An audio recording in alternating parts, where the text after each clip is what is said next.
এখন আমি আপনাদের সাথে শেয়ার করছি মিষ্টি কুমড়া দিয়ে করে নেওয়া দুর্দান্ত সুস্বাদু একটি পাকোড়ার রেসিপি।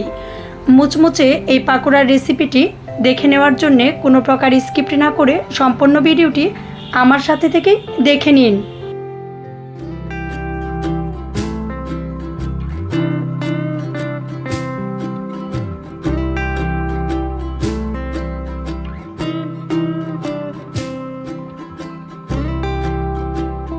পাকোড়ার এই রেসিপিটি করে নেওয়ার জন্য মিষ্টি কুমড়াটা একটু মিষ্টি টাইপের হলে খুব বেশি ভালো হয়। এই মিষ্টি কুমড়াটা খুব বেশি মিষ্টি ছিল আর পুরটাও খুব ভালো ছিল। এরকম টাইপের মিষ্টি লাউ দিয়ে পাকোড়াগুলো করে নিলে পাকোড়াগুলো বেশ অনেকটা ভালো হয়। এই মিষ্টি কুমড়া দিয়েই আমি পাকোড়াটা আপনাদের সাথে শেয়ার করছি। মিষ্টি কুমড়ার পাকোড়াটা করে নেওয়ার জন্যে আমি মিডিয়াম সাইজের একটি মিষ্টি কুমড়ার পিস নিয়ে মিষ্টি কুমড়াটা ভালো করে খোসা ছাড়িয়ে নিয়ে মিষ্টি কুমড়াগুলো কেটে নিচ্ছি। আমার সাথে থেকে দেখে নিন আমি মিষ্টি কুমড়াগুলো ঠিক কিভাবে কেটে নিচ্ছি। আর এরকমভাবে কেটে নিলে মিষ্টি কুমড়ার পাকোড়াগুলো দেখতেও সুন্দর লাগে, খেতেও সুস্বাদু হয়। যতটা সম্ভব পাতলা করে মিষ্টি কুমড়াগুলো আমি কেটে নিচ্ছি।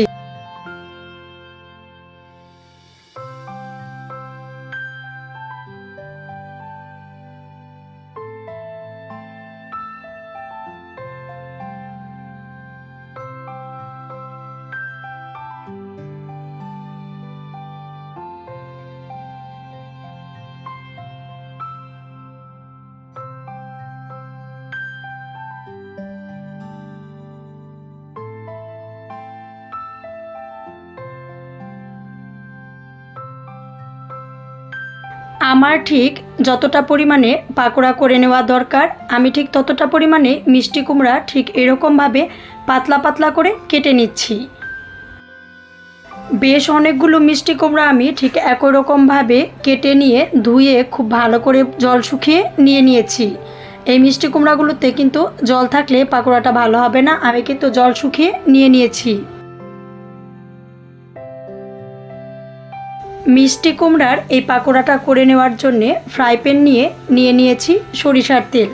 আমি বেশিরভাগ রান্নাগুলো সরিষার তেল দিয়েই করে থাকি, এর জন্যে সরিষার তেল নিয়েছি।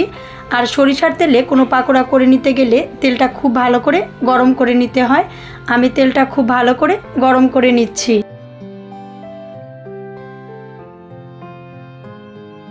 মিষ্টি কুমড়ার পিসগুলো ব্যাটারে ডুবিয়ে গরম তেলে দিয়ে দিচ্ছি।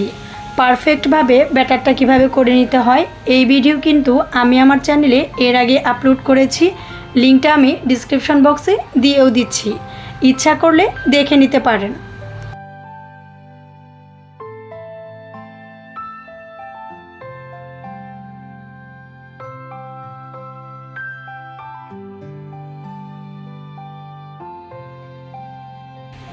চুলার আঁচ কিন্তু মোটেও বাড়ানো যাবে না, মিডিয়াম লো আঁচে রেখে পাকোড়াগুলো আমি করে নিচ্ছি। উল্টিয়ে পাল্টিয়ে পাকোড়াগুলো বেশ অনেকটা সময় নিয়ে খুব ভালো করে ভেজে নিচ্ছি।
পাকোড়াগুলো যখন খুব ভালো করে ভেজে নেওয়া শেষ, তখন আমরা তেল ঝরিয়ে তুলে নিচ্ছি।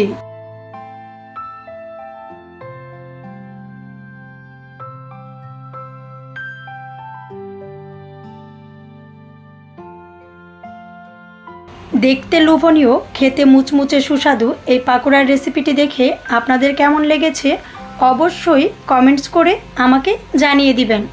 ভালো লাগলে লাইক করবেন, শেয়ার করবেন এবং অবশ্যই সাবস্ক্রাইব করে আমাদের চ্যানেলের সাথেই থাকবেন।